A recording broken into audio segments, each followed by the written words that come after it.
নমস্কার বন্ধুরা, সবাই কেমন আছো? আশা করছি ভালো আছো, সুস্থ আছো। তো দেখতেই পাচ্ছ আমি আর তোমার দাদাভাই বসে আছি। আসলে অনেক দিন ধরেই ভাবছিলাম যে একটু বাইরে খেতে যাব, তো সেইভাবে সময় হয়ে উঠছিল না। আর এখন তো জানো চারিদিকে কেমন একটা মরশুম চলছে। তো যাই হোক, আমরা সেই ভেবে আর কি বেরোইনি, আমরা এমনি গেছিলাম খাওয়া দাওয়া করতে। তো হঠাৎ করেই ঠিক করে আমরা বেরিয়ে পড়েছি। তো আমি দেখছি যে কি নেওয়া যায়।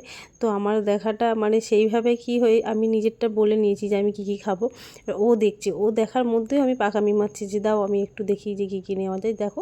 এরপর আমিও দেখতে আরম্ভ করেছি। তো যাই হোক, মোটামুটি আমরা খাবারও অর্ডার দিয়ে বসে আছি। আর মোটামুটি ফাঁকাই ছিল।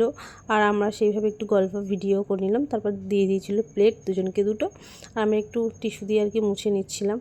তো ওই আমাকে হেল্পগুলো করে দিয়েছে। যাই হোক, তারপর এসছে দেখো চিকেন কষা এসছে, বাটার নান এসছে, আর এসছে লাচ্ছা পরোটা। তো মোটামুটি আমরা এটাই ফার্স্ট অর্ডার দিয়েছিলাম। তারপরে একটু খেয়ে নিয়ে আর কি দেখছিলাম যে কেমন টেস্ট। তো মোটামুটি তোমার দাদাকেও একটু দিয়ে দিলাম, আমিও একটু নিয়ে নিলাম। আর এদিকে খেতে আরম্ভও করে দিয়েছি। আর ভাবছিলাম যে পেটটা ভরবে, তো আসলে দেখো খাওয়া দাওয়ার পর আর একটা আইটেমও নিয়ে নিয়েছিলাম। তো ভালো লেগেছিলো বলে এক প্লেট বিরিয়ানিও নিয়ে নিয়েছিলাম। মানে ওটার ওপরে এটাই দিয়েছিলাম এটাই আর কি ব্যাপার। তো আমার এই মিনি ব্লগটা কেমন লাগলো তোমরা অবশ্যই জানিও।